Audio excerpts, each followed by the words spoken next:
Ces sodas jusqu'à 25 morceaux par litre. Plus surprenant, il y a aussi des traces infimes d'alcool dans certains colas. Explication Perrine Bonnet, Jean-Jacques Le Garec. Dans le soda, à votre avis, qu'est-ce qu'ils mettent dedans pour fabriquer ces boissons? Oh, beaucoup de choses. on ne sait pas vraiment ce qu'on boit. Je sais pas, j'ai pas d'idée en fait. Du colorant, conservateur, qu'est-ce qu'il peut y encore avoir à l'intérieur?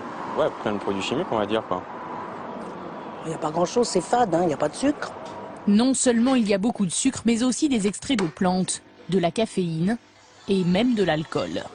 C'est ce que révèle une enquête de 60 millions de consommateurs qui a fait analyser le contenu de 52 sodas.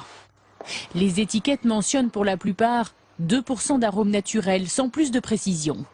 Les scientifiques de 60 millions, eux, ont repéré des extraits de cannelle, de noix de muscade, d'agrumes et de baume du Pérou. C'est une famille de substances chimiques qui sont des terpènes.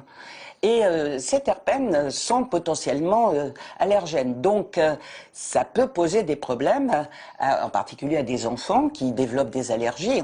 3 références de cola contiennent aussi des taux de caféine supérieurs à 100 mg par litre. Boire 1 litre de cola revient à boire 2 tasses de café. Enfin, des traces d'alcool ont été trouvées dans 10 marques de soda. La quantité varie de 10 à 272 mg par litre, soit un taux d'alcool de 0,03%, faible mais présent. Mais le plus inquiétant reste toujours le taux de sucre, qui n'a quasiment pas diminué depuis la dernière enquête de 2005. 1 litre de soda revient à avaler en moyenne 17 morceaux de sucre. Notre feuilleton maintenant, et je vous rappelle